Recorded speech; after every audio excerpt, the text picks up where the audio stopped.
Hello, myself Shailesh Kumar Dhola. Welcome all of you in the next lecture, lecture number 13. આપણે આ લેક્ચરમાં જે બી પૂછેલા દાખલા છે પ્રોસેસને અનુલક્ષીને એ દાખલાનો આપણે અભ્યાસ કરશું ડિટેલ્સમાં. તમામ પ્રકારના દાખલાનો સમાવેશ આમાં થઈ જશે અને આટલા દાખલા વ્યવસ્થિત રીતે સમજ્યા પછી તમને કોઈ પણ દાખલો નહીં આવડે એવું બનશે નહીં. પણ એના માટે તમારે વ્યવસ્થિત રીતે ધ્યાન રાખીને બેસવું જરૂરી છે. ખાલી દાખલા જોવા કરતાં સાથે સાથે ગણવા પણ જરૂરી છે. એટલા માટે મેં તમને આગળ જે સલાહ આપી છે એ પ્રમાણે પેન પેપર લઈને બેસશો તો વધારે સારું પડશે. ચલો દાખલા સ્ટાર્ટ કરીએ વધારે સમય બરબાદ કર્યા વગર. ચલો જુઓ, નીટ 18માં દાખલો પૂછાયેલો છે. બરાબર, જુઓ, એક પરમાણુય વાયુ, જો એક શબ્દ મહત્વનો છે, દાખલા રકમ શોર્ટમાં છે, મેં શોર્ટ કરી દીધી છે, લખવી વધારે ના પડે એટલે. એક પરમાણુય વાયુ A થી B પ્રક્રિયા કરે છે. તે દરમિયાન તેણે કરેલા કાર્ય અને તેણે શોષેલ ઉષ્માનો ગુણોત્તર કેટલો હશે? એકદમ સિમ્પલ ક્વેશ્ચન છે. એક પરમાણુય વાયુ, અહીં પ્રોસેસ આપેલી છે બાજુમાં, આલેખ આપ્યો છે V વિરુદ્ધ T નો. ખાસ આ જોવું, ઘણા લોકો ખાલી આટલું જોઈને દાખલો ગણવા માંડે. ભાઈ જોવું, આલેખ કોનો છે? V વિરુદ્ધ T નો આલેખ આપેલો છે. પ્રોસેસ થાય છે આ રીતે અને પ્રોસેસને આગળ લંબાવતા તે ઉગમ બિંદુમાંથી પસાર થઈ. બરાબર છે. તો એક પરમાણુય વાયુ છે, A થી B પ્રક્રિયા કરે છે, અહીંથી A થી B પ્રક્રિયા કરે છે. તે દરમિયાન તેણે કેટલું કાર્ય કર્યું છે અને તેણે કેટલી ઉષ્માનું શોષણ કર્યું છે એ બેનો ભાગાકાર શોધવાનો છે. ટૂંકમાં દાખલામાં મારે કાર્ય ભાંગ્યા ઉષ્મા શોધવાનું છે. કાર્ય ભાંગ્યા ઉષ્મા, કાર્ય તો દરેક અલગ અલગ પ્રોસેસ માટે અલગ અલગ હોય. સમતાપી માટે, સમદાબી માટે, સમકદ માટે, સમોષ્મી માટે, પોલિટ્રોપિક માટે. તો પહેલાં મારે એ ફાઇન્ડ કરવું પડે કે પ્રોસેસ કઈ છે. જો મને એ ખબર પડી જાય કે પ્રોસેસ કઈ છે તો કાર્ય અને ઉષ્મા બંને ખબર પડી જાય. બરાબર છે. તો જોઈએ આપણે કોનો આલેખ આપેલો છે? V વિરુદ્ધ T નો. V વિરુદ્ધ T નો આલેખ આપેલો છે. જો આમ સીધી લીટી હોત તો પ્રોસેસ થાય સમતાપી, જો આડી લીટી હોત તો પ્રોસેસ થાય સમકદ. પણ એ ત્રાસી લીટી છે ને, ત્રાસી લીટી પસાર ક્યાંથી થાય છે? ઉગમ બિંદુમાંથી. તો આ કોનું સમીકરણ હોય? યાદ રાખો, કોનું હશે આ? તમારા મનમાં આવી જવું જોઈએ. હું શું કહું છું, કોનું હશે આ? એટલે આ કઈ પ્રોસેસ છે? આ પ્રોસેસ હશે સમદાબી પ્રક્રિયા. કઈ હશે? સમદાબી. કારણ કે જો પ્રેશર અચળ હોય, જો P અચળ હોય તો શું થાય? PV બરાબર μRT પરથી P અચળ, મ્યુ અચળ, આળ અચળ, એટલે શું થશે? V proportional two T. તો જ્યારે કદ છે એ તાપમાનના સમપ્રમાણ હોય ત્યારે જો કદ વધે છે એમ તાપમાન પણ વધે છે. અને આગળ તમને ભણાવ્યું છે કે આવી પ્રક્રિયાનો આલેખ શેના માટે છે? સમદાબી પ્રક્રિયા માટે. તો પ્રક્રિયા કઈ છે તો એ લખી નખાય અહીંયા. તો એ બી કઈ પ્રોસેસ છે? A થી B જે પ્રોસેસ થઈ કઈ છે? સમદાબી, એટલે કે આઇસોબેરિક પ્રોસેસ છે. ચલો, આઇસોબેરિક પ્રોસેસમાં કાર્ય શું હોય? તો W બરાબર શું થાય? યાદ કરો, સૂત્ર શું આવશે? P delta V. શું આવે? P delta V. પણ આપણે દબાણ આપ્યું છે નહીં, તમારે દબાણ કાઢીને પડ્યું, શું લાવવું પડે? તાપમાન લાવવું પડે. તો કે સંબંધ છે તાપમાન દબાણ? હા. સૂત્ર શું લખ્યું છે? PV બરાબર μRT. તો આપણાના ફેરફારનું સમીકરણ લખીએ તો Pમાં તો કોઈ ફેરફાર થશે નહીં, લખાય શું? P ડેલ્ટા V બરાબર μR ડેલ્ટા T. તો મારે સમીકરણ વાપરવું પડશે આ, કારણ કે મને P આપેલું નથી. તો સમીકરણ આપણે યુઝ કર્યું μR ડેલ્ટા T માટે. આ બધું ભણાવી દીધું છે. W બરાબર આવશે μR ડેલ્ટા T. અને કાર્ય ધન આવશે કે ઋણ આવશે? ધન આવશે, કારણ કે કદ વધે છે અને કદ જો વધતું હોય તો કાર્ય થાય વાયુ દ્વારા. બરાબર, તો કાર્ય ધન આવશે. હવે વાત કરીએ શોષેલી ઉષ્મા. હવે આ તો આરામથી દાખલો સોલ્વ થઈ જાય એવો છે. ઉષ્માનું શોષણ કરે. ઉષ્માનું સૂત્ર શું આવે? કોઈ પણ પ્રોસેસ માટે μC ડેલ્ટા T. સૂત્ર શું આવશે? μC delta T. પ્રોસેસ કઈ છે? સમદાબી પ્રક્રિયા. સમદાબી પ્રક્રિયા માટે C હોય, શું હોય? CP હોય. શું હોય? CP. તો મારો આન્સર આવી ગયો. મને Q મળી ગયું, W મળી ગયું. ભાંગ્યું શું માંગ્યું છે મને? W છેદમાં Q માંગેલું છે. W મૂકીએ μR ડેલ્ટા T અને Q શું મૂકીએ? μCP delta T. તો મ્યુ ઉડી જશે. શું વધશે અહીંયા? R ના છેદમાં CP. શું વધે? R ના છેદમાં CP. હવે કયો વાયુ આપ્યો છે? એક પરમાણુ વાયુ કીધું. કયો વાયુ કીધો? એક પરમાણુ વાયુ. એક પરમાણુ માટે CP શું હોય? CP સૂત્ર શું આવે? CP સૂત્ર આવશે F+2 × R/2. F કેટલા હોય એક પરમાણુ વાયુ માટે? 3 હોય. કેટલા હોય? 3. તો માટે CP શું લખાશે? CP બરાબર 3 ને 2 5, 5 ના છેદમાં 2 × R. શું આવશે? 5/2 × R. તો કિંમત મૂકીએ માટે W છેદમાં Q is equal two R ના છેદમાં શું આવશે? 5R/2. શું આવશે? 5R/2. RR કેન્સલ થશે. શું આન્સર આવશે? 2/5. તો આન્સર એકદમ સિમ્પલ દાખલો છે. શું આન્સર આવશે? 2/5. તો મેં તમને કીધું હતું કે અહીંયા જો એમ પણ લખી નાખે કે એક પરમાણુ વાયુ સમદાબી પ્રક્રિયા કરે તો તેણે કેટલું કાર્ય કર્યું, છેદમાં ઉષ્માનો ગુણોત્તર શોધો, તો પણ દાખલો સેમ થશે. પણ અહીંયા એવું લખવાના બદલે એ લોકો શું આપ્યો? ગ્રાફ આપ્યો. શું આપ્યો તમને? ગ્રાફ આપ્યો છે. આ પ્રમાણે તમને કોઈ પણ ગ્રાફ આપી દેશે અને પ્રક્રિયાનું નામ નહીં કે આ પ્રક્રિયા કઈ છે, તમારે ગ્રાફ જોઈને થોડુંક વિચારીને શું કરવું પડે? પ્રક્રિયા પહેલાં ફાઇન્ડ કરવી પડે, પ્રોસેસ કઈ છે. જો પ્રોસેસ ફાઇન્ડ કરવામાં જ ભૂલ થઈ તો દાખલા આવડશે નહીં, કારણ કે દરેક પ્રોસેસ માટે ડબલ્યુ અને ક્યુની કિંમત અલગ અલગ આવે. દાખલા મારા માટે દાખલો ઇઝી છે. થોડોક પણ અભ્યાસ કર્યો હોય તો દાખલામાં કંઈ છે જ નહીં, બરાબર છે. અને આમાં માર્ક્સ આવવા જ જોઈએ દાખલામાં ખાસ. તો નીટ માટેનો દાખલા પૂછાય છે ભાઈ, બરાબર છે. શું છે, એક પરમાણુ વાયુ કીધું હોય, દ્વિપરમાણુ વાયુ હોય તો ક્યાં ફરક પડે, તો એફમાં ફરક પડે. દ્વિપરમાણુ વાયુ કીધો હોત તો એફ કેટલા હોય એના માટે 5, કેટલા હોય 5, તો અહીંયા શું આવે 5 અને 2 7, 7/2. તો શું આન્સર આવે 2/7. શું આન્સર આવે 2/7. એ પ્રમાણે વાયુ બદલી નાખશે તો પણ આન્સર અલગ આવશે ને જો પ્રોસેસ બદલી નાખે તો પણ આપણે દાખલાનો આન્સર અલગ આવશે. તો આપણે નેક્સ્ટ દાખલા તરફ આગળ વધીએ. જો આ દાખલો G 2019માં પૂછેલો દાખલો છે. શું કે પહેલાં આપણે રકમ વાંચી લઈએ, પછી ધીમે ધીમે આપણે એક એક લીટી સમજશું. ચલો, આપેલી ચક્રીય પ્રક્રિયા તમને દેખાય છે, કોનો આલેખ આપ્યો, P વિરુદ્ધ Vનો, જેમાં એક ચક્રીય પ્રક્રિયા આપેલી છે, સાયક્લિક પ્રોસેસ. આપેલી ચક્રીય પ્રક્રિયામાં CA પ્રક્રિયા, એટલે ટૂંકમાં CA પ્રક્રિયા એટલે આ થઈ. CA પ્રક્રિયા દરમિયાન વાયુની આંતરિક ઉર્જામાં થતો ફેરફાર -180 જૂલ છે. કઈ પ્રક્રિયા? CA પ્રક્રિયા. એમાં આંતરિક ઉર્જાનો ફેરફાર આપ્યો -180 જૂલ. ઓકે. વાયુ A થી B દરમિયાન, ટૂંકમાં અહીંથી અહીંયા દરમિયાન, વાયુ A થી B દરમિયાન 250 જૂલ ઉષ્માનું અને B થી C દરમિયાન, ટૂંકમાં અહીંથી અહીંયા 60 જૂલ ઉષ્માનું શોષણ કરે છે. જો દરેક શબ્દ મહત્વનો છે, ઉષ્માનું શોષણ કરે છે, ઉષ્મા ગુમાવતો નથી. આમાં આપણે દરેક દાખલામાં જ્યારે ઉષ્મા, કાર્ય અને આંતરિક ઉર્જાની વાત હોય ત્યારે તમારે હંમેશા સાઇન કન્વેન્શન વાપરવું પડશે કે ભાઈ ઉષ્મા છે એ ધન લેવી કે ઋણ લેવી, કાર્ય છે એ ધન લેવું કે ઋણ લેવું. જો એમાં ભૂલ પડી તો 100% આમાં 5 માર્ક જશે જ. તો આ દાખલા, જે બધા દાખલા છે એ એકદમ ઇઝી દાખલા છે, પરંતુ એમાં ભૂલ પડવાના ચાન્સ પણ એટલા વધારે છે. વાયુ, ફરીથી રિવિઝન કહી દઉં કે જ્યારે વાયુ ઉષ્માનું શોષણ કરે તો ઉષ્મા ધન લેવાની, જ્યારે વાયુ ઉષ્મા ગુમાવે તો ઋણ લેવાની, જ્યારે વાયુ કાર્ય કરે પોતે તો કાર્ય ધન લેવાનું, જ્યારે વાયુ પર કાર્ય કરવું પડે તો કાર્ય ઋણ લેવાનું. જો વાયુનું તાપમાન વધશે તો આંતરિક ઉર્જા વધશે, તો આંતરિક ઉર્જાનો ફેરફાર ધન થાય, અને જો વાયુનું તાપમાન ઘટશે એટલે કે વાયુની આંતરિક ઉર્જા ઘટશે તો એનો ફેરફાર થશે ઋણ. બરાબર. તો આ સાઇન કન્વેન્શન મનમાં રાખવું. ચલો, શું કીધું જુઓ, મને શું આપ્યું છે, C થી A પ્રક્રિયા દરમિયાન, પહેલાં આ લીટી સમજી લઈએ. C થી A પ્રક્રિયા દરમિયાન વાયુની આંતરિક ઉર્જામાં થતો ફેરફાર -180 જૂલ છે.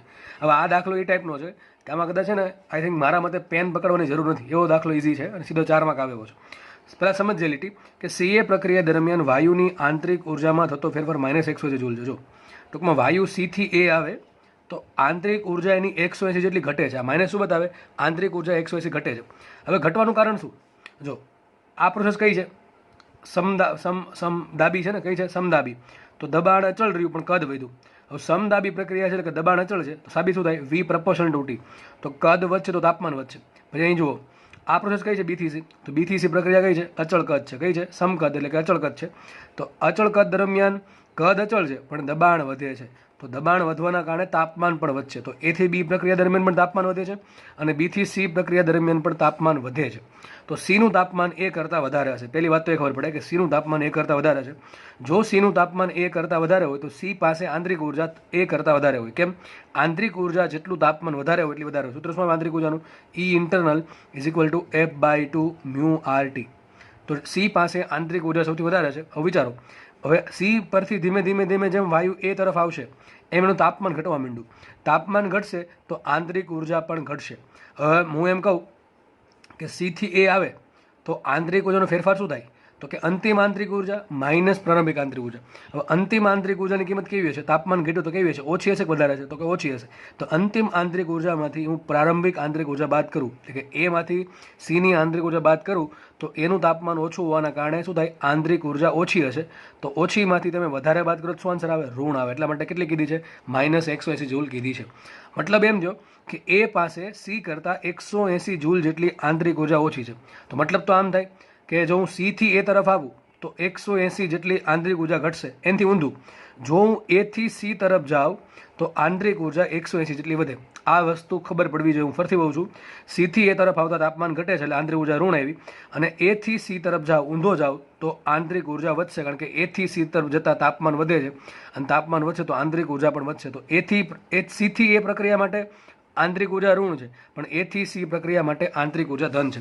બીજી વાત, આ પહેલી વાત તો એ થઈ ગઈ કે C ની આંતરિક ઉર્જા internal energy of C is greater than internal energy of A. પહેલી વાત તો આ ખબર પડી. બીજી વાત એ કહી દઉં, આંતરિક ઉર્જા ડિપેન્ડ કરે તાપમાન પર. કોના પર ડિપેન્ડ કરે, તાપમાન પર. તો A પોઈન્ટ અને C પોઈન્ટ, આગળ વાત થઈ ગઈ છે પોઈન્ટ ફંક્શન ને પાથ ફંક્શનની. તો A પોઈન્ટ ને C પોઈન્ટ બંને પર અહીં તાપમાન ધારો કે T1 છે, અહીં તાપમાન T2 છે. ઓબ્વિયસલી T2 છે T1 કરતાં મોટું છે. તમે A થી C પર કોઈ પણ માર્ગે જાઓ, હું ધારો કે આમ ગયો કે આમ ગયો કે આ જે બતાવ્યો છે એ માર્ગે ગયો, આંતરિક ઉર્જા બદલે કે ના બદલે? ના બદલે. કેમ? આંતરિક ઉર્જા ડિપેન્ડ કરે તાપમાન પર. તો તમે C પર ધારો કે આમ ગયા, આ માર્ગે ગયા કે આ માર્ગે ગયા કે આ માર્ગે ગયા, કોઈ પણ માર્ગે જાઓ, ગમે એ માર્ગે જાઓ, આંતરિક ઉર્જા કેવી રહી? અચળ. તો જો A થી C માર્ગે જતાં આંતરિક ઉર્જા કેટલી આવશે? લખી દઉં છું. A થી C માર્ગ પર જતાં આંતરિક ઉર્જાનો ફેરફાર આવશે 180 જૂલ પ્લસ. અહીંયા તો ઘણા કે સર માઇનસ આપ્યો છે ને. અરે ભાઈ, C થી A પ્રક્રિયા માટે માઇનસ છે, A થી C પ્રક્રિયા માટે કેટલો છે? 180 જૂલ પ્લસ. અમારો કેટલો આવશે? Plus 180 joule. તો જો A થી C સુધી જાઉં, કોઈ પણ માર્ગે જાઉં, આમાં તમને બે માર્ગ બતાવ્યા છે. એક તો એક માર્ગ થઈ ગયો અને બીજો માર્ગ C થી A આવવાનો થઈ ગયો, બરાબર છે.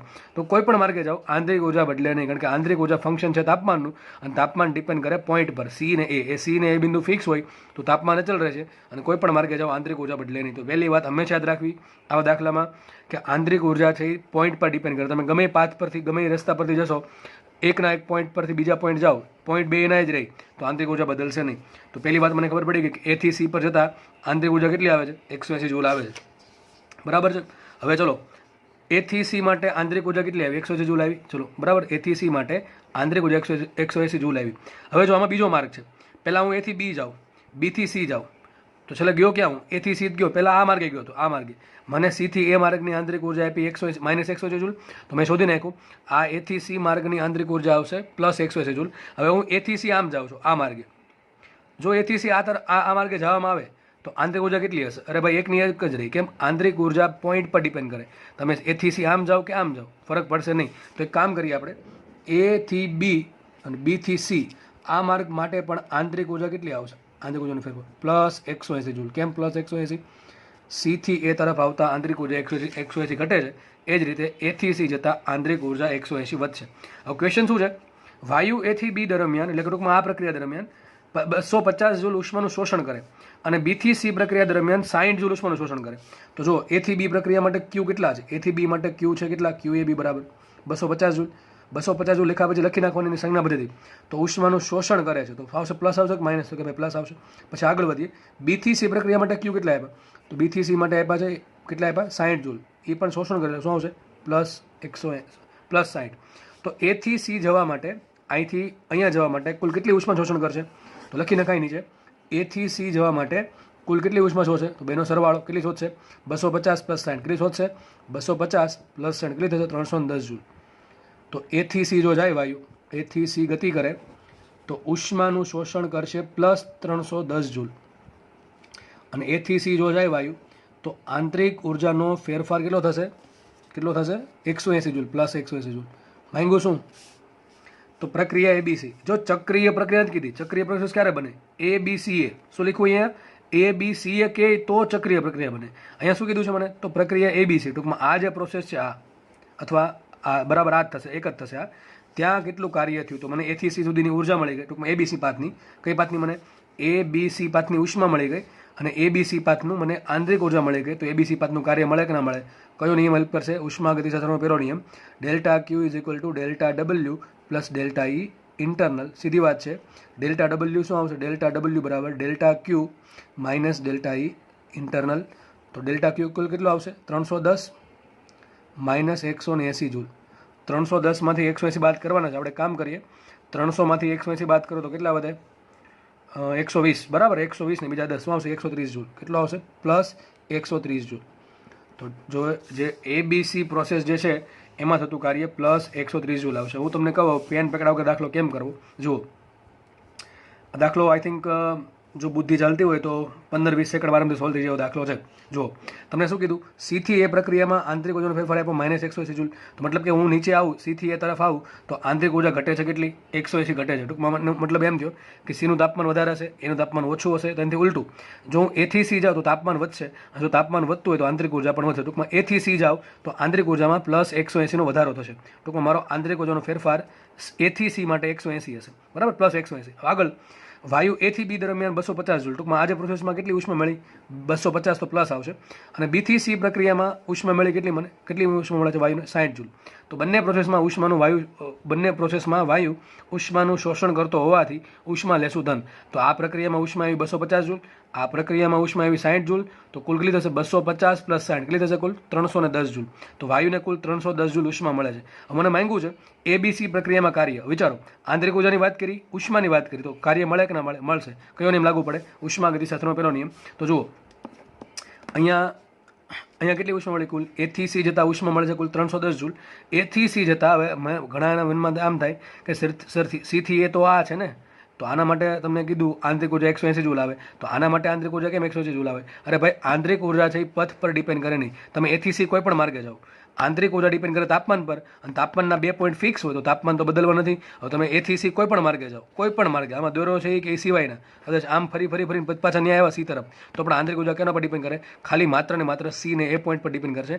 પ્રારંભિક બિંદુ અને અંતિમ બિંદુ પર ડિપેન્ડ કરે, પથ પર ડિપેન્ડ કરે નહીં. તો જો આ એસી થી જે માર્ગ છે, આ માર્ગ, આના માટે આંતરિક ઉર્જા 180 હોય, તો આના માટે પણ આંતરિક ઉર્જા 180 હશે. તો મને ખબર પડી ગઈ કે એબીસી માર્ગે ઉષ્મા છે 310 જૂલ, એબીસી માર્ગે આંતરિક ઉર્જા છે કેટલી છે? 180 જૂલ. તો મારું કાર્ય મળે કે ના મળે? કેટલું મળશે આન્સર? પ્લસ 130 જૂલનું કાર્ય થશે. તો દાખલો મારા મતે ઇઝી છે, દાખલામાં બહુ કંઈ ખાસ છે નહીં. થોડાક બી કોન્સેપ્ટ આવડતા હોય આંતરિક ઉર્જાના ને, તો તમે દાખલો આરામથી સોલ્વ કરી શકો. મેઇન વાત આમાં યાદ રાખવાની છે કે આંતરિક ઉર્જા છે એ પથ પર ડિપેન્ડ કરતી નથી. કોના પર ડિપેન્ડ કરે? અંતિમ બિંદુ અને પ્રારંભિક બિંદુના તાપમાન પર. બરાબર છે? ચલો આગળ વધીએ નેક્સ્ટ દાખલો તરફ. જો દાખલો G19નો છે. તમને આ લેક્ચરમાં G19ના ખાસા દાખલા જોવા મળશે. આ લેક્ચર ભરી લો એટલે તમને G19ના દાખલા ક્લિયર થઈ જશે. અને નેક્સ્ટ લેક્ચરમાં તમને નીટના અને જીના જૂના દાખલા, જૂના વર્ષોના દાખલા પ્લસ G2020ના દાખલા પણ જોવા મળશે, જે હમણાં જાન્યુઆરીમાં ગઈ એના. બરાબર? ચલો આપણે આગળ વધીએ. તો ચલો G19 જો દ્વિપરમાણવીય, ચલો પેલો શબ્દ દ્વિપરમાણવીય છે, રિજિડ વાયુ. ટૂંકમાં આ શું કહેવા માંગે? F બરાબર શું લ્યો? 5 લ્યો. શું કહે છે? F બરાબર 5. દ્વિપરમાણવીય રિજિડ વાયુ. ઓકે. દ્વિપરમાણવીય વાયુના માટે મુક્તાંશ કેટલા હોય? 5 હોય. એક પરમાણુ માટે કેટલા હોય? 3.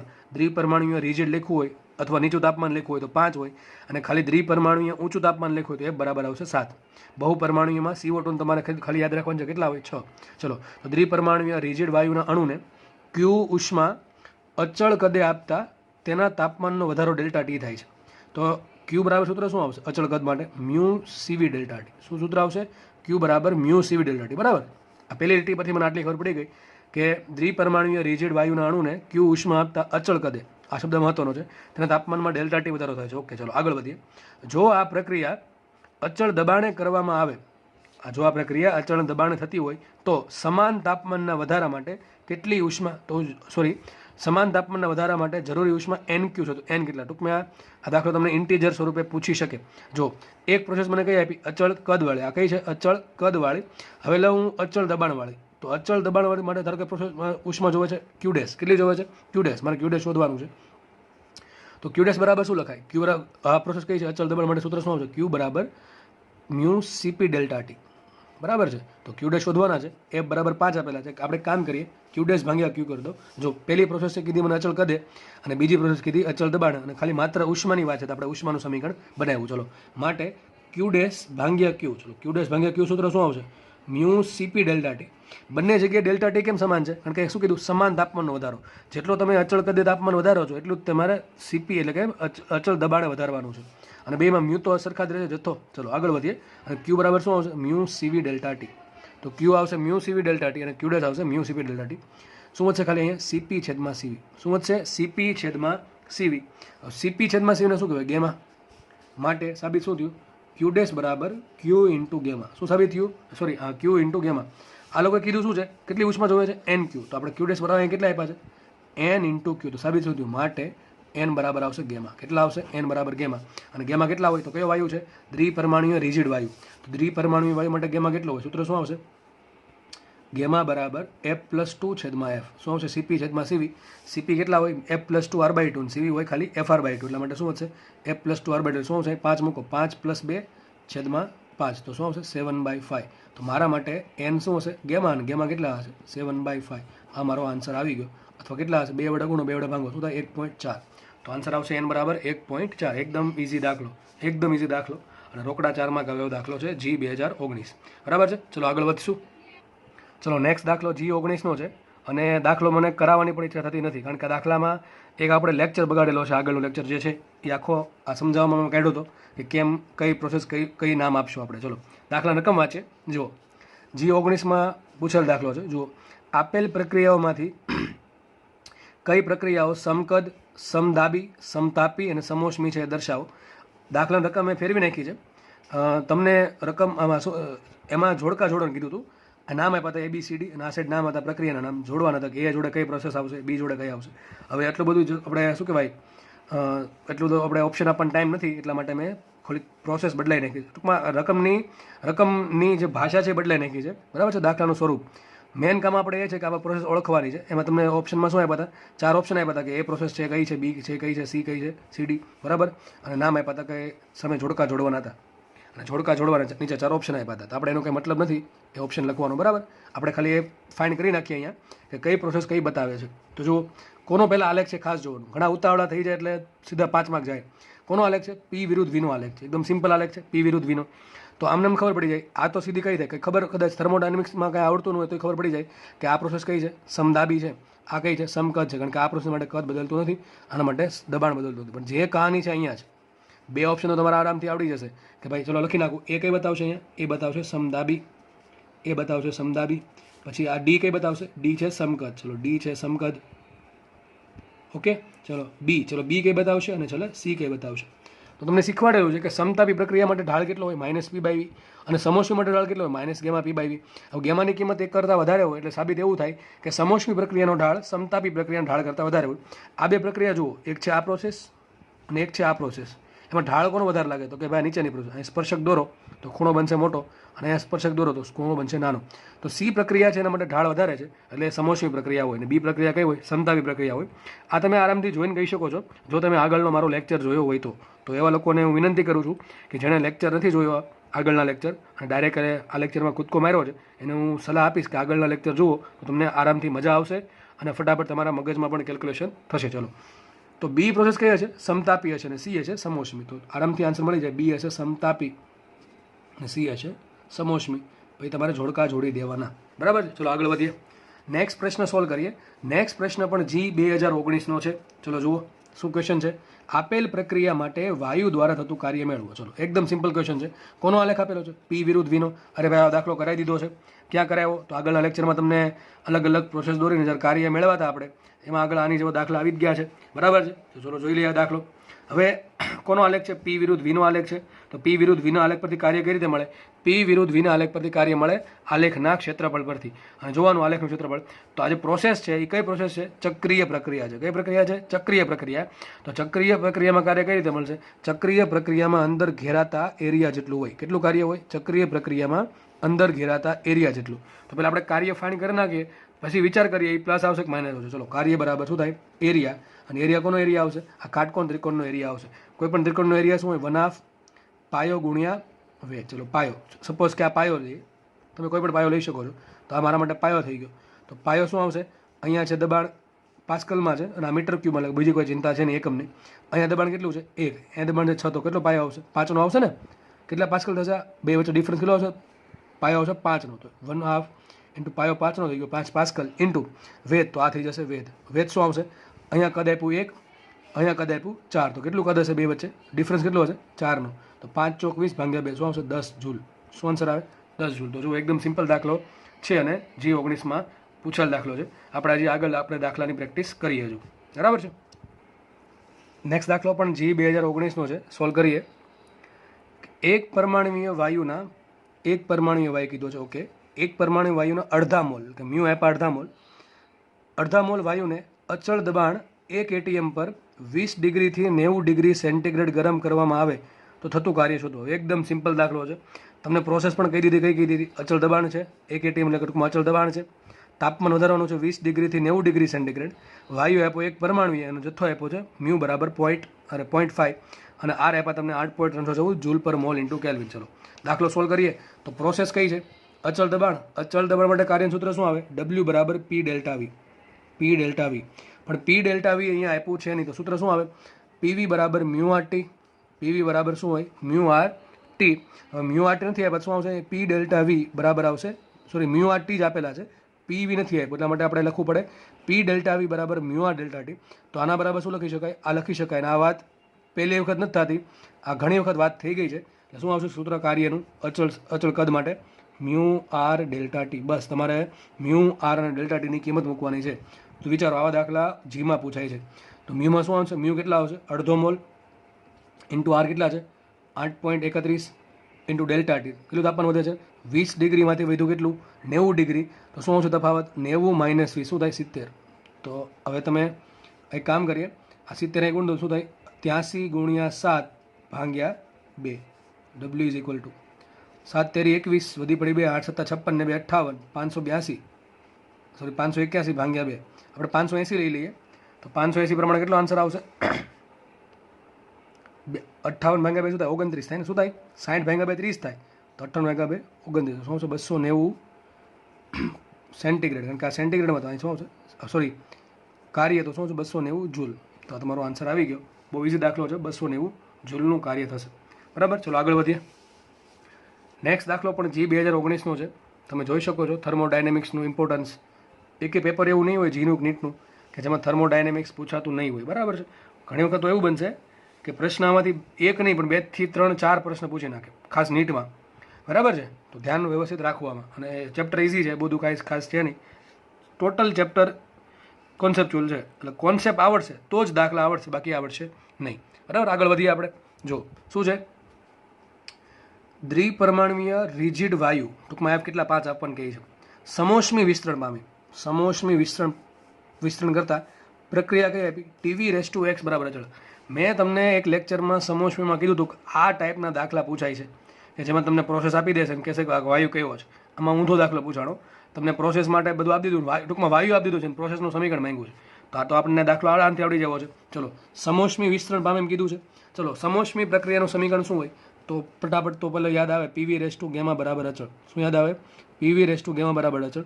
હવે પી ને વીની વાત તો કરી દીધી. કોની વાત કરી? ટી ને વીની. તમારે પી કાઢવાનો છે. પી પ્રપોર્શનલ ટુ શું હોય? તો પીવી બરાબર મ્યુ આર ટી. વી જવા દો છેદમાં, તો લખાઈશું પી બરાબર mu R t by v. તો સાબિત શું થાય? P proportional to t by v. તો તમે પી બરાબર શું મૂકી દો? ટી બાય વી મૂકો તો ટીની 1 ઘાત હશે અને વીની -1 ઘાત એ ઉપર, તો લખાશે Tv⁴ બરાબર અચળ. તમને મેં કીધું હતું 3 સમીકરણ બહુ આઈએમપી છે, તો એનો દાખલો જો પૂછાઈ જ ગયેલો છે. સમજ પડે કે નહીં પડતી? ચલો આગળ વધીએ. તો આપણે સરખાવીએ. સમોષ્મી સમીકરણ આપ્યું શું અહીંયા? Tv⁴x બરાબર અચળ. શું આપ્યું? Tv⁴x બરાબર અચળ. એક્ઝેક્ટલી હોય શું? T⁴ બરાબર અચળ. માંગ્યો શું? x. તો x બરાબર શું થાય? સરખાવો બેન. x બરાબર શું હશે? γ-1. કયો વાયુ છે? દ્વિપરમાણુય વાયુ.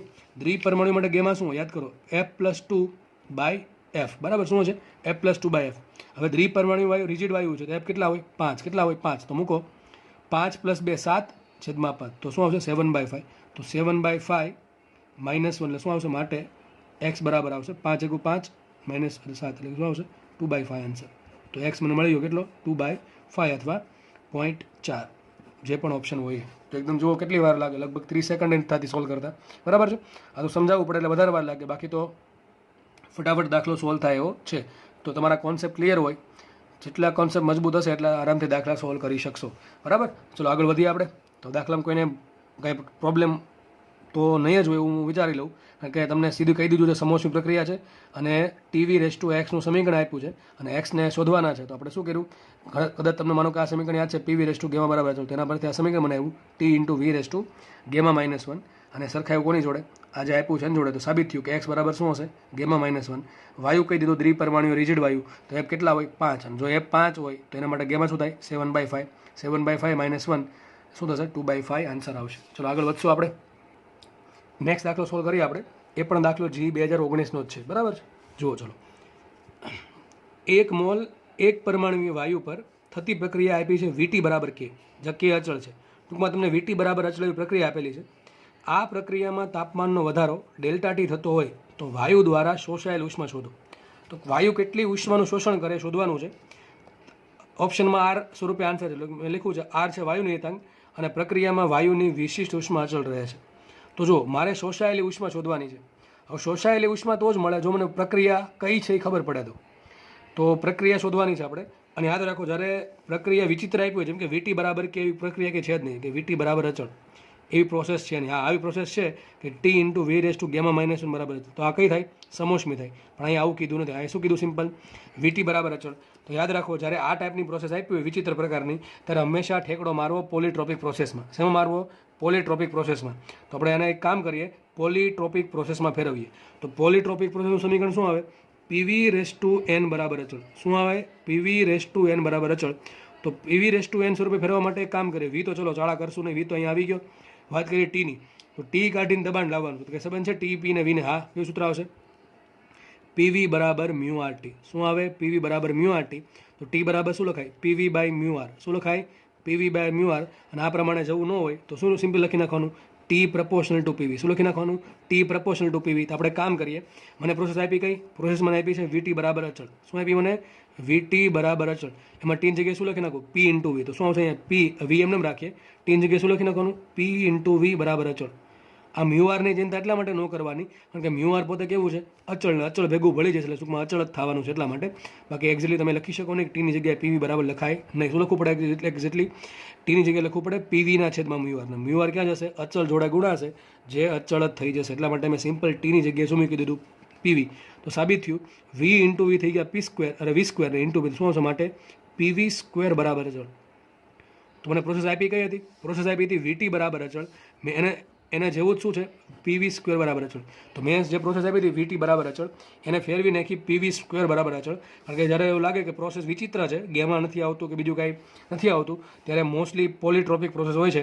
એટલે તમને પોલીટ્રોપિક પ્રોસેસ કઈ સ્વરૂપે લાવવાની? PV સ્વરૂપે લાવવાની. કઈ સ્વરૂપે લાવવાની? PV સ્વરૂપે. અહીંયા કઈ સ્વરૂપે આપી છે? VT સ્વરૂપે. ટૂંકમાં ટી કાઢવાનો છે. અને યાદ રાખો, જ્યારે એક વસ્તુ એક રાશિને કાઢવી હોય, TPVમાંથી કોઈ પણને કાઢવું હોય તો યુઝ કરવાનું હંમેશા આદર્શ વાયુ સમીકરણ. તો PV બરાબર μRT. એમાં ટીને કરતા બનો તો શું થાય? ટૂંકમાં T proportional to શું થાય? T proportional to થશે PV. અને ટી જગ્યાએ PV મૂકતો શું આવશે? PV². તો મને ખબર પડી ગઈ પ્રોસેસ કઈ થઈ. પ્રોસેસ આપી કઈ છે? VT બરાબર અચળ. આ રકમમાં આપેલી છે. એમાં આપણે T બરાબર શું મૂક્યું? PV. તો કઈ મળશે? PV² બરાબર અચળ. તો આ એક પોલીટ્રોપિક પ્રોસેસ સાબિત થાય છે. એક પોલીટ્રોપિક પ્રોસેસ છે. પોલીટ્રોપિક પ્રોસેસ સમીકરણ શું આવે? PV⁴n બરાબર અચળ. આપણું બેનું શું? PV² બરાબર અચળ સાબિત થયું. માટે n બરાબર કેટલા હશે? 2 હશે. શું હશે? n બરાબર 2. તો આ જે પ્રોસેસ છે VT બરાબર કે એ શું છે? કઈ પ્રોસેસ છે? હકીકતે PV² બરાબર અચળ પ્રોસેસ છે. એના માટે n કેટલા મને મળ્યા? 2. તો આ પોલીટ્રોપિક ઇન્ડેક્સ મળે છે 2. મેઇન ક્વેશ્ચન શું છે? કે તાપમાનનો વધારો ΔT કરવા માટે કેટલી વાયુને કેટલી ઉષ્માનું શોષણ કરવું પડે? સૂત્ર શું આવે કોઈ પણ પ્રોસેસ માટે? ઉષ્માનું. Q બરાબર આવશે μc∆T. સૂત્ર શું આવે? μc∆T. હવે C બરાબર CP નો લખાય, C બરાબર CV નો લખાય તો શું લખાય? અહીં ખાલી C નું C જ રાખવું પડે, કારણ કે કઈ પ્રોસેસ છે? પોલીટ્રોપિક પ્રોસેસ છે. અને પોલીટ્રોપિક પ્રોસેસ માટે C હોય તો C ની કિંમત શું હોય? તો C બરાબર છે CV + R/1 - n. સૂત્ર શું છે? C બરાબર CV + R/1 - n. સૂત્ર ક્યાંથી આવે? તો એના માટે આખો એક 40-50 મિનિટનો લેક્ચર છે, જેમાં માત્ર ને માત્ર પોલીટ્રોપિક પ્રોસેસ સમજાવવામાં આવી છે. એ જોઈ લેવો, અને કદાચ ભૂલાઈ ગયો તો ફરીથી રિવિઝન કરી લેવો, એટલે આ સૂત્ર ભૂલાય નહીં. ચલો મુખ્ય કિંમત. તો C બરાબર CV એમને રાખું, CV + R એમને રાખું. અહીં શું આવશે? 1 - n. કેટલા મળ્યા? 2. શું આવશે? CV + R × 1 - 2. મુખ્ય કિંમત CV ની કિંમત શું હોય? FR/2. શું હશે? FR/2. બરાબર ને? CV ની કિંમત શું હોય હંમેશા? FR/2. અહીંયા શું થશે? 1 - n. n કેટલા મૂક્યા આપણે? 2. કેટલા મૂક્યા? n આગળ આપણે સાબિત કર્યા PV² બરાબર અચળ, PV⁴n બરાબર અચળ, n બરાબર 2, n બરાબર 2 ની કિંમત અહીંયા મૂકી. તો છેદમાં શું આવ્યું? R/1 - 2. 1 - 2 નો આન્સર શું આવે? -R. 1 - 2 નો શું આન્સર આવશે? -1. અને -1 ના ગુણ શું થશે? ટૂંકમાં R ને -1 વડે ભાંગતા શું મળશે? -R મળશે. તો C કેટલા મળે મને? FR/2 -R. હવે વાયુ કયો છે? એક પરમાણુ વાયુ. કયો છે? એક પરમાણુ વાયુ. એક પરમાણુ વાયુ માટે F કેટલા હોય? 3. કેટલા હશે? 3. તો સાબિત થયું C બરાબર શું આવશે? F ની જગ્યાએ 3 મૂકું તો 3R/2 - R. શું સાબિત થયું? 3R/2 - R. આ 3/2 ને શું કહેવાય? દોઢમાંથી એક રેત કેટલો વધે? R/2 વધે. અને એમનો ભાવ તો રસા લઈ લો. 2 ને અહીંયા ગુણો શું થશે? 3R - 2R/2. શું આન્સર આવશે? R/2. માટે સાબિત થયું C બરાબર શું આવશે? R/2. મેન ક્વેશ્ચન કયો છે?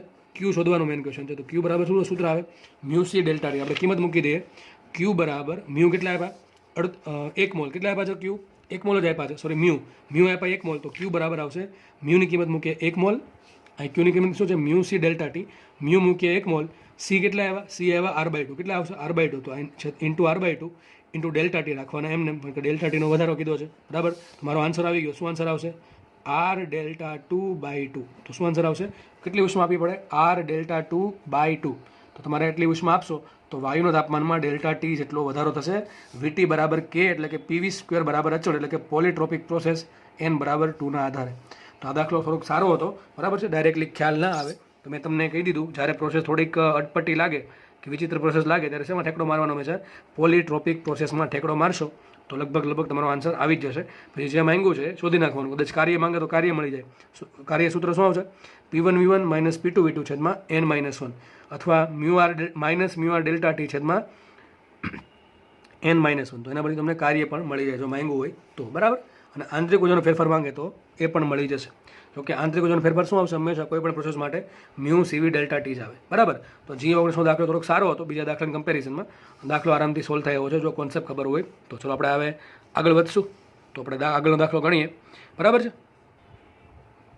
આગળ દાખલો છે પ્રક્રિયા ABC માટે, એટલે ABC કેટલી થશે? A થી B ને B થી C, બરાબર. ABCA કીધું હોય, ABCA તો ચક્રીય થાય. આ કઈ કીધી? ખાલી ABC.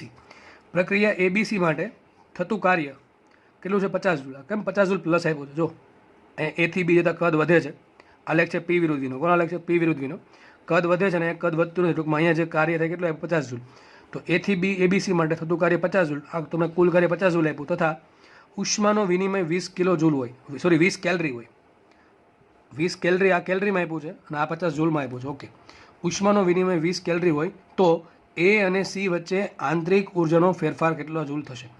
તો મારે A અને C વચ્ચે કેટલો આંતરિક ઉર્જાનો ફેરફાર થાય શોધવાનું છે. સિમ્પલ વાત છે, કાર્યની વાત આપી, ઉષ્માનો વિનિમય આપ્યો, ટૂંકમાં Q આપ્યું છે, અને ડેલ્ટા E ઇન્ટરનલ પૂછેલું છે. આખી પ્રોસેસ માટે બધું વ્યવસ્થિત આપેલું છે, તો દાખલો એકદમ ઇઝી દાખલો છે. ચલો કાર્ય, તો કાર્ય કેટલું આવશે? 50 જૂલ. ધન જ આવશે, કારણ કે A થી B જતાં કદ વધે છે એટલા માટે, અને કાર્ય ધન. કદ વધતું હોય તો વાયુ આપમેળે કાર્ય કરે, અને વાયુ કાર્ય કરે ત્યારે કદ વધે એટલે કે કાર્ય ધન લેવાનું. વાત કરીએ ઉષ્માનો વિનિમય, તો Q કેટલા આપ્યા છે? ઉષ્માનો વિનિમય આપ્યો 20 કેલરી, તો Q 20 કેલરી આપ્યા છે. એક વસ્તુ જૂલમાં છે, એક વસ્તુ કેલરીમાં, એટલે ચાલે નહીં. તો આપણે શું કરીએ? કેલરીને જૂલમાં ફેરવી દઈએ. તો લખાય અહીંયા 20 એમને રાખું, અને કેલરીન શું થાય? 4.186, પણ આપણે લેવાનું 4.2. શું કેટલા લેશું? 4.2 જૂલ. તો 42 દુ 84, તો શું આવશે? 84 જૂલ. તો કેટલી ઉષ્મા હશે? 84 જૂલ. અને પ્લસ હશે કે માઇનસ? તો કે પ્લસ હશે, કારણ કે ઉષ્માનો વિનિમય થાય છે અને MB કાર્ય અહીંયા તાપમાન વધે છે, અને એટલે આંતરિક ઉર્જા વધશે, અને કાર્ય ધન છે એટલે Q પણ ધન જ આવશે. સમજ પડે છે? A થી C તરફ જતાં કાર્ય ધન આવ્યું, અને A થી C તરફ જતાં તાપમાન પણ વધે છે. અહીંયા A થી B દરમિયાન તાપમાન વધશે અચળ દબાણે, અને B થી C દરમિયાન જતાં પણ તાપમાન વધશે, કારણ કે દબાણ વધે છે અચળ કદે. તો તાપમાન વધે છે એટલે આંતરિક ઉર્જા ધન આવશે, અને કાર્ય પણ ધન છે એટલે Q પણ ધન જ આવશે. તો ક્વેશ્ચન છે A થી C વચ્ચે આંતરિક ઉર્જાનો ફેરફાર શોધો. તો ટૂંકમાં આપણે શોધવાનું છે ડેલ્ટા E ઇન્ટરનલ. તો સૂત્ર મૂકી દઈએ, ઉષ્મા ગતિશાસ્ત્રનો પહેલો નિયમ, Q બરાબર W plus delta E internal. તો ડેલ્ટા ઇન્ટરનલ કેટલો આવે જોઈને ખબર પડે કેટલો આવશે. આ કેટલા આપ્યા? 84 ઇઝ ઇક્વલ ટુ W આપ્યા 50 પ્લસ ડેલ્ટા E ઇન્ટરનલ. તો 84 માઇનસ 50 શું આવે? 34. શું આન્સર આવશે? 34 જૂલ. ચલો, તો આન્સર આવી ગયો. એકદમ સિમ્પલ દાખલો. શું આન્સર આવશે? 34 જૂલ. હવે તમને એમ માંગે કે આંતરિક ઉર્જા વધારે કોની હશે? એની હશે કે સીની હશે? તો ભાઈ સિમ્પલ વાત છે, જેનું તાપમાન વધારે એની આંતરિક ઉર્જા વધારે હશે. અમે કીધું A થી B તરફ જાઓ છો એમ દબાણ અચળ છે પણ કદ વધે છે, અને જો કદ વધતું હોય તો તાપમાન વધતું છે. કેમ? V પ્રપોર્શનલ ટુ T, બરાબર છે. અને B થી C તરફ જતાં કદ અચળ છે પણ દબાણ વધે એટલે P પ્રપોર્શનલ ટુ T. તો આ પ્રોસેસ દરમિયાન પણ તાપમાન વધશે, અને આ પ્રોસેસ દરમિયાન પણ તાપમાન વધશે. તાપમાન વધે તો આંતરિક ઉર્જા વધે, તો Cની આંતરિક ઉર્જા A કરતાં વધારે છે. કેટલી હશે? 34 જેટલી. કેટલી હશે? 34 જૂલ જેટલી. ચલો આગળ વધીએ. જો દાખલો, ચક્રીય પ્રક્રિયા. આખી કઈ પ્રોસેસ કીધી? ચક્રીય પ્રક્રિયા. ચક્રીય પ્રક્રિયામાં વાયુ 5 જૂલ ઉષ્મા મેળવે તો CA પ્રક્રિયા દરમિયાન થતું કાર્ય શોધો. જો આખી જે ચક્રીય પ્રક્રિયા છે એમાં વાયુ 5 જૂલ ઉષ્મા મેળવે છે. દાખલો થોડોક સારો છે મારા મતે. કેમ? કારણ કે આ લીટીનો ઉપયોગ કરતા આવડવો જોઈએ. જો અમને એમ કહો, ચક્રીય પ્રક્રિયા તમને સમજાવેલી છે બહુ સારી રીતે. ચક્રીય પ્રોસેસ હોય એમાં આંતરિક ઉર્જાનો ફેરફાર કેટલો હોય? 0. કેમ? આંતરિક ઉર્જા ડિપેન્ડ કરે તાપમાન પર. ચક્રીય પ્રક્રિયા કોને કહેવાય? જે બિંદુ, ધારો કે એ બિંદુથી સ્ટાર્ટ થઈ તો આગળ વધીને ફરતી પાછી એ જ બિંદુ પર આવવાની છે. તો જે શરૂઆતમાં તાપમાન હતું એ બિંદુ પર એ જ અંતિમ તાપમાન છે. તો તાપમાન તો બે જગ્યાએ સરખું રહે છે, કારણ કે આ ચક્રીય પ્રક્રિયા તો જ બને જો પ્રારંભિક અને અંતિમ બિંદુ સરખું થાય, તો બે ભેગા થાય. તો જો બે ભેગા થાય તો પોઈન્ટ તો એકને એક જ થઈ ગયો. તો એકના એક પોઈન્ટ પાસે તાપમાન કેવું હોય? અચળ હોય. અને તાપમાન અચળ હોય તો આંતરિક ઉર્જાનો ફેરફાર 0 થશે. તો આખી ચક્રીય પ્રોસેસ માટે શું લખી શકાય? કઈ પ્રોસેસ આખી? A B C A. આ ચક્રીય પ્રોસેસ માટે ડેલ્ટા ઈ ઇન્ટરનલ શું હોય? 0. તો સાબિત શું થાય? ક્યુ બરાબર W plus delta E internal. તો ડેલ્ટા ઇન્ટરનલ શું આવે? 0. યાદ રાખો, માટે હંમેશા ચક્રીય પ્રોસેસમાં, યાદ રાખો, હજી કહું છું, ચક્રીય પ્રોસેસમાં હંમેશા ઉષ્માનો વિનિમય કાર્ય બરાબર થાય. ફરીથી કહી દઉં, ચક્રીય પ્રોસેસમાં ડેલ્ટા ઈ ઇન્ટરનલ 0 હોય એટલે ઉષ્માનો વિનિમય કાર્ય બરાબર થશે. આ વાત થઈ ચૂકેલી છે. ચલો, તો આપણે કામ કરીએ. શોધવાનું શું છે? CA પ્રક્રિયા દરમિયાન થતું કાર્ય. CA પ્રક્રિયા આ છે, બરાબર છે. તો અમારે કાર્ય શોધવાનું છે. હવે કાર્ય કઈ રીતે મળે? તો કોનો આલેખ આપ્યો જો? V વિરુદ્ધ P. બસ આ ટ્વિસ્ટ છે. કોનો આલેખ આપ્યો છે? V વિરુદ્ધ P. તો ફટાફટ ભાઈ હંમેશા જોવું નહીં કે એરિયા ચલો આમ ઘેરી દીધો એટલે વાત પૂરી થઈ ગઈ. અરે ભાઈ જોવાનું કઈ પ્રોસેસ છે. તો કઈ પ્રોસેસ છે? સોરી, કયો આલેખ છે? V વિરુદ્ધ P નો આલેખ છે. તો આપણે એરિયા ક્યાં ઘેરવો પડે? હંમેશા V અક્ષ પર. તો મારે આનો એરિયા તમે વિચારો આમ ઘેરી નાખું, આમ એરિયા. તો ચલો મને આન્સર મળી ગયો, આટલો આન્સર આવે. તો આ બધું લીટી થોડું લખવી પડે. આટલો આન્સર આવે કઈ રીતે મળશે તમને? હવે આ જે આ ભાગ બને છે એને તમારે એરિયા શોધવા માટે આનું દબાણ જોવે કે નહીં? દબાણ તો નથી આપ્યું. એ દબાણ નથી આપ્યું એટલા માટે કીધું છે ચક્રીય પ્રક્રિયામાં વાયુ 5 જૂલ ઉષ્મા મેળવે છે. તો આજે વિચારો અહીંયા, આ ચક્રીય જે પ્રક્રિયા છે, ચક્રીય પ્રક્રિયા પ્રોસેસ, આ જે સાયક્લિક પ્રોસેસ છે એનું કાર્ય કેટલું હોય? તો કે આ ચક્રીય પ્રોસેસની અંદર ઘેરાતા ભાગ જેટલું. તો આ ભાગ થઈ ગયો. તો આનું કાર્ય કેટલું હશે? આ જે ચક્રીય પ્રોસેસ એનું કાર્ય કેટલું હશે? તો ચક્રીય પ્રોસેસ વડે થતું કાર્ય કેટલું હોય? હંમેશા ચક્રીય પ્રક્રિયાની અંદર ઘેરાતા ભાગ જેટલું. તો આજે બંધ ભાગ બેનો, આ ભાગ બંધ ભાગ, એમાં જેટલું કાર્ય થાય કેટલું આપ્યું? એ નથી આપ્યું, બરાબર છે. જુઓ, હવે એના માટે એની જગ્યાએ શું કીધું મને? ચક્રીય પ્રક્રિયામાં વાયુ 5 જૂલ ઉષ્મા શોષે છે. મેં હમણાં સાબિત કર્યું કે ચક્રીય પ્રક્રિયામાં હંમેશા ઉષ્મા અને કાર્ય સરખું હોય. તો મને શું કીધું? અહીંયા ચક્રીય પ્રક્રિયામાં વાયુ 5 જૂલ ઉષ્મા મેળવે છે. 5 જૂલ ઉષ્મા મેળવે છે. ઉષ્મા જો વાયુ મેળવતો હોય તો ઉષ્મા ધન છે. અને આ સૂત્ર પ્રમાણે જો ઉષ્મા ધન થાય તો કાર્ય ધન થાય. કારણ કે ચક્રીય પ્રક્રિયામાં ડેલ્ટા ઇન્ટરનલ ધન હોય. તો આ લીટી બહુ મહત્વની છે. સાબિત થયું કે ચક્રીય પ્રક્રિયામાં ઉષ્માનો વિનિમય હંમેશા કાર્ય બરાબર થાય. જો ઉષ્મા ધન, કાર્ય ધન, ઉષ્મા ઋણ, કાર્ય ઋણ. અહીંયા વાયુ 5 જૂલ ઉષ્મા મેળવે છે એમ લખવું છે. અને ઉષ્મા મેળવતો હોય તો ઉષ્માને લેવાની ધન. તો સાબિત થયું ABCA પ્રક્રિયામાં જેટલી ઉષ્મા છે એટલું જ કાર્ય છે. કુલ કેટલું આવશે? +5 જૂલ. તો મને ખબર પડી ગઈ આ એરિયા કેટલો છે? આ એરિયા 5 જૂલનો એરિયા છે. કેટલો એરિયા છે? 5 જૂલનો. હવે માંગ્યો શું? CA પ્રક્રિયાનો. CA પ્રક્રિયામાં કેટલું કાર્ય થાય? હવે એરિયા આમ ઘેરવશો કે આમ નીચે ઘેરશો? આ બાજુ ઘેરવું પડશે. V અક્ષ આ છે. તો મારે આ એરિયા શોધો. વિચારો, આ એરિયા શોધવો છે. આ એરિયા આટલો, આ CA પ્રક્રિયાનો એરિયા આટલો છે. એ એરિયા ક્યારે મળે? જુઓ મગજમાં. ચલો હું તમને એક કામ કરું, 5 સેકન્ડ આપું છું વિચારવા માટે. દાખલો આગળ કેમ ગણશું? મેઇન સ્ટેપ તો મેં કરી નાખ્યું છે, તમારે થોડું વિચારવાનું છે.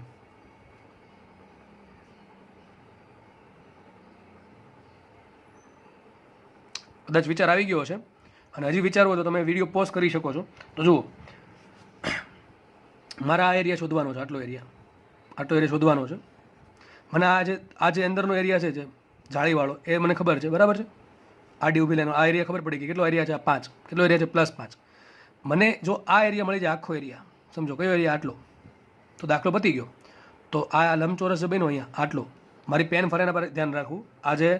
આજે લંબચોરસ બન્યો એને એરિયા ખબર છે કે નહીં? આ ખબર છે. કેટલો એરિયા થાય એનો? તો અહીંયા કેટલું છે? અહીંયા કદ છે કેટલું? 2. અહીંયા કદ છે કેટલું? 1. તો આ કેટલું હશે? 1 હશે ને? કેટલું હશે? આ 1 હશે. તો લંબાઈ ધારો કે પહોળાઈ થઈ 1 અને લંબાઈ કેટલી થાય? તો અહીંયા પ્રેશર 0 છે. અહીંયા કેટલું છે? 10 છે. તો આ કેટલું થશે? 10 આ થયું ને આ થયું 1. તો કેટલું આવશે? 10 થાય ને? કદી ખબર ન પડી? અરે ભાઈ અહીંયા છે કેટલું કદ? સોરી, અહીં કેટલું છે? લંબાઈ 10. પ્રેશર તમને 10 આપ્યું છે અહીંયા, 10 પાસ્કલ. તો આ લંબાઈ 10 થાય છે અને પહોળાઈ થાય છે 1. તો લંબચોરસનો એરિયા શું આવશે? તો કુલ કેટલું કાર્ય? સોરી, કુલ એરિયા કેટલો? કુલ એરિયા એ ટોટલ ઇઝ ઇક્વલ ટુ 10. કેટલો છે? 10. કેટલો છે? 10. ચલો, એ 10 થઈ ગયો. હવે વિચારો, CA પ્રક્રિયામાં તમને કાર્ય માંગ્યું છે. તો આખો એરિયા 10 છે. એમાંથી આ એરિયા કેટલો આવ્યો? 5 આવ્યો ને? તો આ એરિયા કેટલો હશે? 5 કે -5? વિચારો, 5 આવશે કે -5 આવશે? ખબર કેમ પડે? કદ ઘટે તો પ્રક્રિયામાં કાર્ય કરવું પડે કે વાયુ કાર્ય કરે? અરે અહીંયા કદ કેટલું હતું? પ્રક્રિયા આમ થાય છે. કદાચ દેખાતું ના હોય તો કહી દઉં, પ્રક્રિયા C થી A થાય છે. કદ અહીંયા જોવાનું છે ભાઈ, આમ નથી જોવાનું. કદ આ ક્યાં આપ્યું છે? V અક્ષ આ બાજુ આપી છે. તો C થી A તરફ તમે જાઓ એમ કદ પહેલાં કેટલું હતું? 2 હતું. હવે કદ કેટલું છે? 1 છે. તો C થી A તરફ જતાં કદ ઘટે છે. શું થાય છે? C થી A તરફ જતાં કદ ઘટે છે. અને જો કદ ઘટતું હોય તો કાર્ય વાયુ કરશે નહીં. વાયુ પર બહારથી કાર્ય કરવું પડે. અને જો વાયુ પર બહારથી કાર્ય કરવું પડે તો કાર્ય લેવું પડે ઋણ. તો ફરીથી કહી દઉં, આખું એરિયા લંબચોરસનો છે 10. એમાંથી આટલો એરિયા જે છે ત્રિકોણનો એરિયા એ 5 છે, તો આ એરિયા કેટલો હોય? 5. કેટલો છે એરિયા? 5. પણ 5 નહીં લેશું, શું લેશું આપણે એને? -5 લેશું. શું લેશું? -5. બરાબર. તો શું આન્સર આવશે? માટે સી થી એ પ્રક્રિયામાં થતું કાર્ય શું આવશે? -5 જૂલ. આ તમારો જવાબ. તો એકદમ દાખલો તો આમ તો ઇઝી છે, એક આ ખબર પડવી જોઈએ કે આ કુલ એરિયામાંથી આ ત્રિકોણનો એરિયા બાદ કરવાનો છે. મેન લાઈન મારા મતે મેન સ્ટેપ આ છે કે ચક્રીય પ્રક્રિયામાં તમને ઉષ્મા આપી, કાર્યનું આપ્યું. પણ હજી કહી દઉં, ચક્રીય પ્રક્રિયામાં ઉષ્માનો વિનિમય એ જ પોતે કાર્ય છે. કારણ કે ચક્રીય પ્રક્રિયામાં એન્ડ પોઈન્ટ અને સ્ટાર્ટિંગ પોઈન્ટ સરખા હોય, કે બંને પોઈન્ટના તાપમાન સરખા થાય, એટલે કે આંતરિક ઊર્જામાં કોઈ ફેરફાર થશે નહીં. બરાબર છે. તો આના પછી આપણે નેક્સ્ટ દાખલો જોઈએ. અને બીજી એક વાત કહી દઉં, આ દાખલામાં મેન ભૂલ પડશે અહીંયા. ઘણા આમાં +5 જૂલ ટીક કરીને આવો તો દાખલામાં સીધા 5 માર્ક જાય. 5 -5 ટીક કરીને આવો તો 4 માર્ક્સ આવશે. બરાબર છે. ચલો આગળ વધીએ. જુઓ, નેક્સ્ટ દાખલો લઈ લઈએ.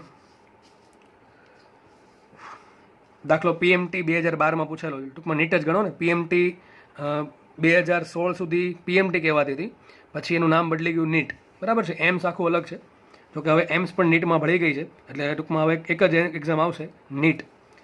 તો દાખલો આપણે જોઈ લઈએ. શું છે? જો, આપેલ પ્રક્રિયામાં થતો ઉષ્માનો વિનિમય મેળવો. સિમ્પલ પ્રક્રિયા. ટૂંકમાં દાખલો આ પ્રમાણે, રકમ આ પ્રમાણે હતી. એક ચક્રીય પ્રોસેસ છે, ABCDA. અહીંથી નામ આપો, ABCDA. ABCDA પ્રક્રિયામાં ઉષ્માનો વિનિમય કેટલો થાય જોવાનું છે. અને એ તમારે એ પણ કહેવાનું છે, અમારો એક્સ્ટ્રા ક્વેશ્ચન છે કે વાયુ ઉષ્મા મેળવશે કે ગુમાવશે, એ પણ શોધવાનું છે આપણે. કોનો આલેખ આપ્યો ખાસ એ જોવાનું? P વિરુદ્ધ Vનો. કોનો આલેખ છે? P વિરુદ્ધ Vનો. હમણાં જ ભણાવ્યો છે કે ચક્રીય પ્રક્રિયામાં ઉષ્માનો વિનિમય કાર્ય બરાબર હોય. હમણાં આઈ થિંક 1 મિનિટ પહેલાં કીધું કે ચક્રીય પ્રક્રિયામાં ઉષ્માનો વિનિમય કાર્ય બરાબર થાય. તો ફરીથી લખી દઉં, ચક્રીય પ્રક્રિયામાં ડેલ્ટા ઈ ઇન્ટરનલ બરાબર શું થાય? 0. માટે Q બરાબર શું થાય? W. તો યાદ રાખો, તમને દાખલા આવા બહુ પૂછશે. તમને માંગ્યો છે, તમને મળી જશે કાર્ય ને પૂછ્યો છે ઉષ્મા, પણ ઘણાને ખબર ન હોય કે ઉષ્મા છે કાર્ય છે. પણ ક્યારે આવું થાય? ચક્રીય પ્રક્રિયા હોય તો. જો આ પ્રોસેસ કાઢી નાખું, આ પ્રક્રિયા કાઢી નાખું તો ચક્રીય પ્રક્રિયા થાય નહીં, તો કાર્ય અને ઉષ્મા સરખા ન થાય. પણ ચક્રીય પ્રક્રિયા હોય તો જ હંમેશા Q બરાબર W થશે. તમને શું કરશે? P વિરુદ્ધ Vનો આલેખ આપશે. હવે તમે માંડ ગોખીને ગયા છો કે P વિરુદ્ધ Vના આલેખનું ક્ષેત્રફળ કાર્ય આપે છે, પણ માંગ્યું છે તમને શું આપ્યું છે? ઉષ્મા માંગ્યું છે, પણ ખબર નહીં હોય કે Q બરાબર W થાય. તો આ બધી ધ્યાન રાખવું ઝીણી ઝીણી વસ્તુનું. બરાબર છે. તો ચક્રીય પ્રોસેસ માટે આપણે શું કર્યું? કાર્ય શોધી નાખીએ. કાર્ય બરાબર શું થશે? ઉષ્મા થશે. ચલો આપણે કાર્ય શોધીએ આપણે. તો જુઓ, ચક્રીય પ્રોસેસનું કાર્ય શું હોય? તો કે ભાઈ બંધ ગાળા વડે ઘેરાતું ક્ષેત્રફળ. ટૂંકમાં આ એરિયા મેળવેલો, ચોરસ લંબચોરસ જે પણ છે એનો, તો એ મને આન્સર મળી જાય. તો ચલો, એરિયા શું આવશે? એરિયા બરાબર આવશે કાર્ય. અને શું આવશે? એરિયા લંબાઈ ગુણ્યા પહોળાઈ. અહીંયા કદ છે V, અહીંયા કદ છે 3V, તો કદ કેટલું આવશે? 2V. તો લંબાઈ મળી ગઈ 2V. અહીંયા દબાણ છે P, અહીંયા દબાણ છે 2P. તો દબાણ કેટલું વધ્યું? P. તો આ કેટલું આવશે? અહીંયા દબાણ 2P છે, આટલું દબાણ 2P છે, આટલું અહીંથી લઈને, અને આટલું દબાણ P છે, તો આ કેટલું દબાણ હશે? આટલું P હશે. કેટલું હશે? P. તો કેટલું આવશે? પહોળાઈ મળી ગઈ P. તો શું આન્સર આવશે? 2PV. અથવા 2 શું આવશે? 2PV. તો જેટલું કાર્ય થશે એટલી જ તે ઉષ્મા થશે. હજુ મારા મતે જો તમે 2PV ટીક કરીને આવ્યો તો તમારા 5 માર્ક જાય. કારણ શું છે? જો, પ્રક્રિયા મેં તમને કીધું હતું, બધાની એક જ ટેવ છે કે એરિયા શોધીને મૂકી દે છે. એરિયા શોધીને એક વસ્તુ હંમેશા વિચારવાની રાખવાની થર્મોડાયનેમિક્સમાં, કે જે તમારા આન્સર આવ્યો કાર્યનો, ઉષ્માનો, આંતરિક ઊર્જાનો, એ ધન છે કે ઋણ છે. અને કાર્યની વાત કરી છે અને ચક્રીય પ્રોસેસ છે તો સમજાવેલું છે ડિટેલમાં કે ભાઈ જ્યારે વિષમઘડી પ્રક્રિયા હોય ત્યારે કાર્ય ઋણ હોય, અને જ્યારે સમઘડી પ્રક્રિયા હોય ત્યારે કાર્ય ધન હોય. તો પ્રોસેસ કઈ છે? જો અહીંયા વિષમઘડી થાય કે સમઘડી? વિષમઘડી થાય છે ને, ઊંધી ચાલે છે આ પ્રમાણે. તો વિષમઘડી પ્રક્રિયા છે તો કાર્ય કેવું હશે? ઋણ હશે. અને જો કાર્ય ઋણ હોય તો Q પણ ઋણ હશે, કારણ કે જેટલું W છે એ Q છે. માટે લખાઈશું Q બરાબર W બરાબર -2PV. અને માઇનસ ઉષ્મા ક્યારે આવે? જ્યારે વાયુ ઉષ્મા ગુમાવતો હોય તો. જો વાયુ ઉષ્મા મેળવે તો ઉષ્મા ધન આવે, અને જેટલી ઉષ્મા મેળવશે એનું કાર્યમાં રૂપાંતરણ થઈ જશે ચક્રીય પ્રક્રિયામાં, કારણ કે ડેલ્ટા ઈ ઇન્ટરનલમાં કોઈ ઉર્જાનો ભાગ જતો નથી. તો શું આન્સર આવશે? આપેલ પ્રક્રિયામાં ઉષ્માનો વિનિમય મૂલ્ય માંગ્યું હોય તો થાય 2PV, અને એક્ઝેક્ટલી કેવું હોય તો શું થાય? -2PV. અને માઇનસ ઉષ્મા શું બતાવે? વાયુ ઉષ્મા ગુમાવે. તો શું આન્સર આવશે? વાયુ ઉષ્મા ગુમાવશે. નેક્સ્ટ ક્વેશ્ચન સોલ્વ કરીએ. આ દાખલો કંઈક પૂછાયેલો છે પણ અહીં લખવાનું રહી ગયું છે ક્યાં પૂછાયેલો છે. બરાબર છે. અને આ જે ગ્રાફ છે આ ગ્રાફ છે P વિરુદ્ધ Vનો.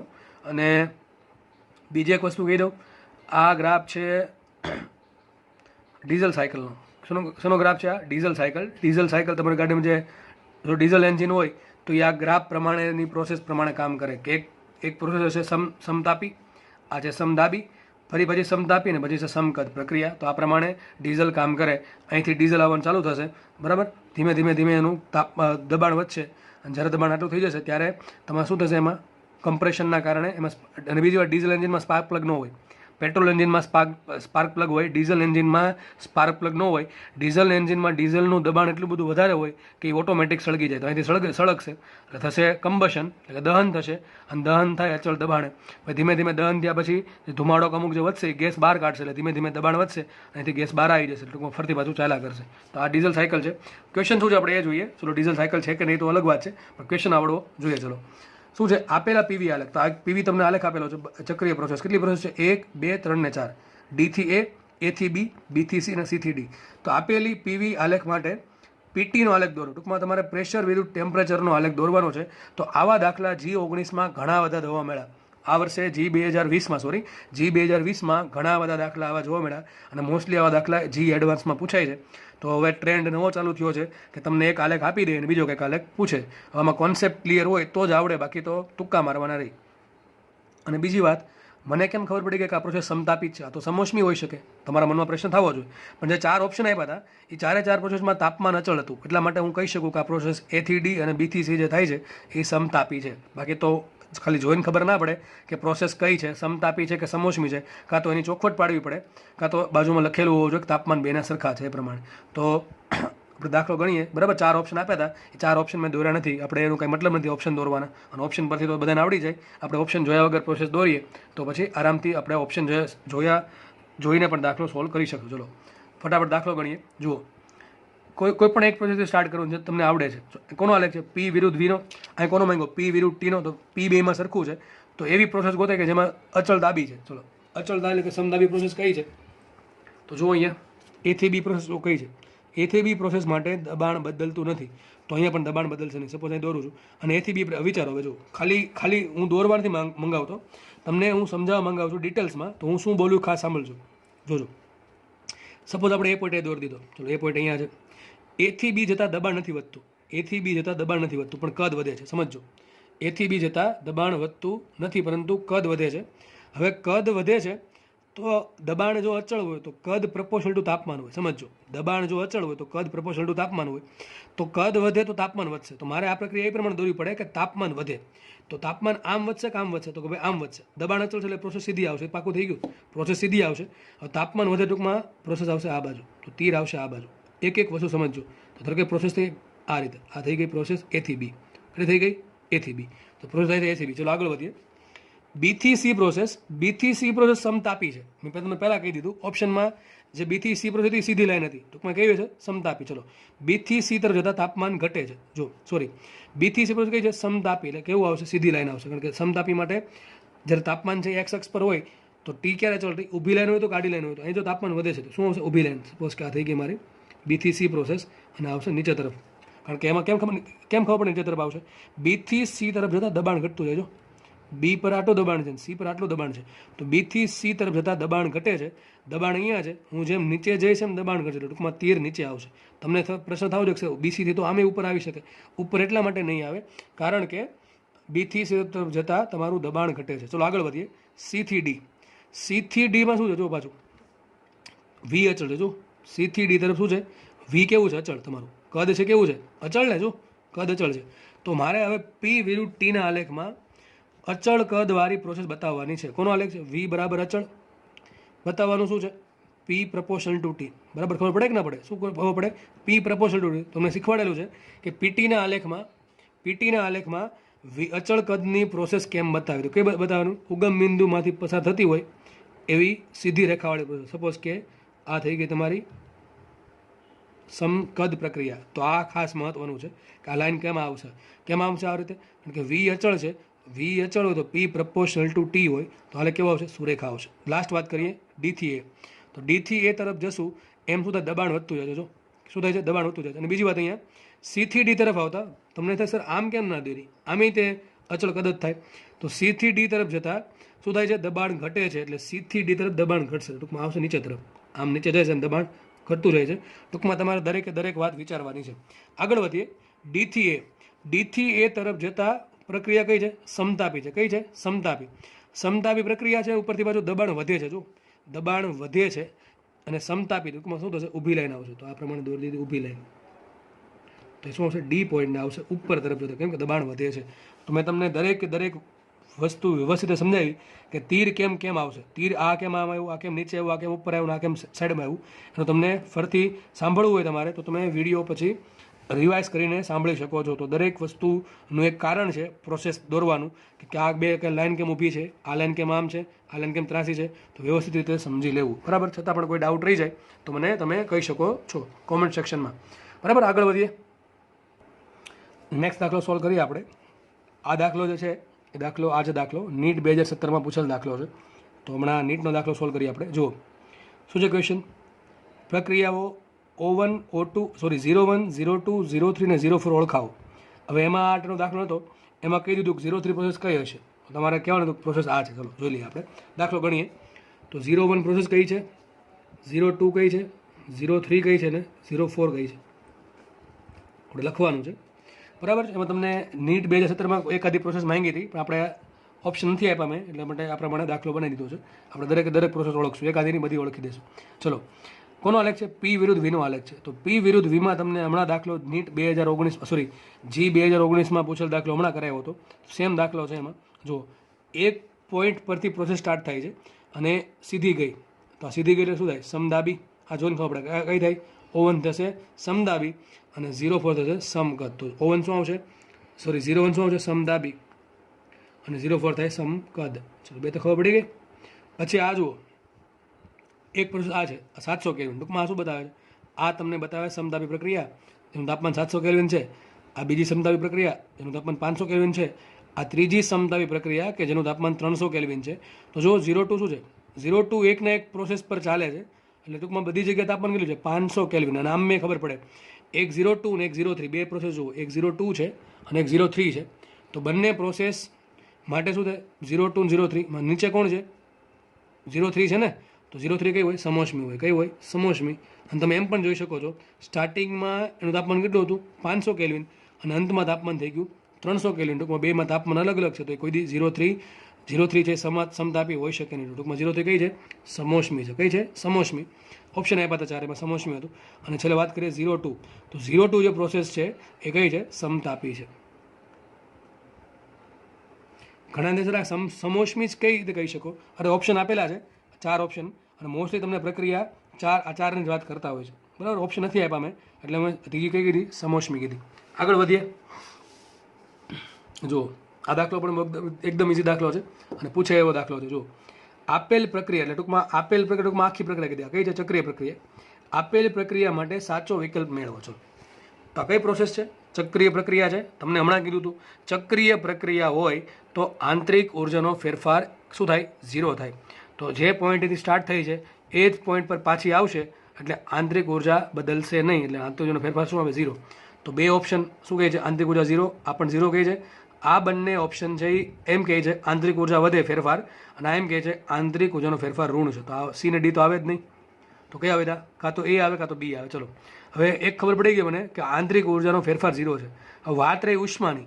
એક ઓપ્શન કહે છે કે ઉષ્મા છે ધન છે, અને એક કહે છે ઉષ્માનો વિનિમય, એક કહે છે ઋણ છે ને એક કહે છે ધન છે. ચલો, તો જોવાનું છે આપણે કે ઉષ્માનો વિનિમય ધન આવે કે ઋણ આવે. મેં તમને હમણાં શીખવાડી દીધું કે જ્યારે ચક્રીય પ્રક્રિયા હોય ત્યારે ચક્રીય પ્રક્રિયામાં W બરાબર શું થાય? Q થાય. શું થાય? W બરાબર Q, કારણ કે ડેલ્ટા E ઇન્ટરનલ શું છે? 0 છે, એટલા માટે. તો જો W ધન હોય તો Q ધન હોય, જો W ઋણ હોય તો Q ઋણ હોય. હવે આ પ્રોસેસ જુઓ, આ ચક્રીય પ્રક્રિયા માટે કાર્ય શું હોય? તો કાર્ય આટલું હશે, આ ભાગનો એરિયા. હવે મને એને મૂલ્ય નથી માંગ્યું, ખાલી મને માંગ્યું છે કે ધન છે કે ઋણ છે. પ્રોસેસ જે થાય છે એ કઈ થાય છે? સમઘડી કે વિષમ ઘડી? તો કે ભાઈ પ્રોસેસ થાય છે શેમાં? વિષમ ઘડી દિશામાં. અને જો પ્રોસેસ વિષમ ઘડી દિશામાં થતી હોય તો કાર્ય કેવું હોય? ઋણ હોય. અને જો કાર્ય ઋણ હોય તો ઉષ્માનો વિનિમય પણ ઋણ હશે. તો શું આવશે? Option A. ઓપ્શન એ શું કહે છે? Q is less than 0. તો આ પ્રોસેસ એમ બતાવે છે કે ભાઈ આમાં ડેલ્ટા E ઇન્ટરનલ 0 છે, આના પર વાયુ પોતે ઉષ્મા ગુમાવશે અને એના પર કાર્ય બહારથી કરવું પડશે, બરાબર. તો મતલબ એમ થાય છે ચક્રીય પ્રોસેસ વિષમ ઘડી છે તો બહારથી કાર્ય કરવું પડશે, અને જેટલું કાર્ય કરશો એ કાર્ય વાયુ ઉષ્મા સ્વરૂપે ગુમાવી દેશે. એટલા માટે ડેલ્ટા E ઇન્ટરનલમાં કોઈ ચેન્જ આવશે નહીં. તો ઓપ્શન એ આવશે આમાં. આઈ થિંક શું આન્સર આવે? Delta E internal 0, Q is less than 0, અને એમ પણ લખી શકાય W is also less than 0. તો આ દાખલો અહીંયા પૂરો થાય છે, બરાબર છે. આપણે આગળ વધશું, નેક્સ્ટ દાખલો સોલ્વ કરીએ.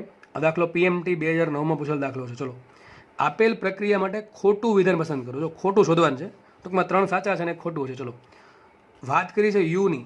યુ એટલે કે આંતરિક ઉર્જા. આમાં મેં યુઝ કર્યો છે કે શું આવશે? આંતરિક ઉર્જા. ટૂંકમાં આંતરિક ઉર્જાની વાત કરવાની છે કે યુ એ બરાબર યુડી, એટલે કે એ અને ડી પાસે આંતરિક ઉર્જા સમાન છે. પછી એમ કહે છે કે બી પાસે આંતરિક ઉર્જા કરતાં એ પાસે વધારે છે. ઓપ્શન સી એમ કહે છે કે બી અને સી પાસે આંતરિક ઉર્જા સરખી છે. અને ઓપ્શન ડી એમ કહે છે કે સી પાસે આંતરિક ઉર્જા ડી કરતાં વધારે છે. જો વાત કરી આંતરિક ઉર્જાની, તરત મગજમાં આવવું જોઈએ કે આંતરિક ઉર્જા ડિપેન્ડ કરે તાપમાન પર. કોના પર ડિપેન્ડ કરે? તાપમાન પર. જો તાપમાન જે જગ્યાએ વધારે હોય ને આંતરિક ઉર્જા વધારે હોય. જો તાપમાન સરખું હશે તો આંતરિક ઉર્જા સરખી હશે, અને જો તાપમાન ઓછું હશે તો એની આંતરિક ઉર્જા ઓછી હશે. ચલો કોનો આલેખ આપ્યો? પી વિરુદ્ધ ટીનો. કોનો આલેખ છે? પી વિરુદ્ધ ટીનો. તો આપણે ફોકસ કોના પર કરવાનું છે? તાપમાન પર જ. કારણ કે આંતરિક ઉર્જામાં ફોકસ કરવું પડે ખાલી તાપમાન પર. તો આપણે ખાલી તાપમાન જ જોશું. ચલો એ પોઈન્ટ. તો એ પોઈન્ટ પર તાપમાન કેટલું? ટી. ડી પોઈન્ટ પર તાપમાન કેટલું? ટી. સમજો એ પોઈન્ટ પર તાપમાન જુઓ. તાપમાન ક્યાં મળે? નીચે મળે. કારણ કે તાપમાન ક્યાં છે? એક્સ અક્ષ પર છે. તાપમાન ક્યાં મળશે? નીચે મળશે. તો આ તાપમાન ક્યાં મળશે? નીચે. ચલો એ પાસે તાપમાન ટી છે, ડી પાસે તાપમાન ટી. ચલો બી પાસે.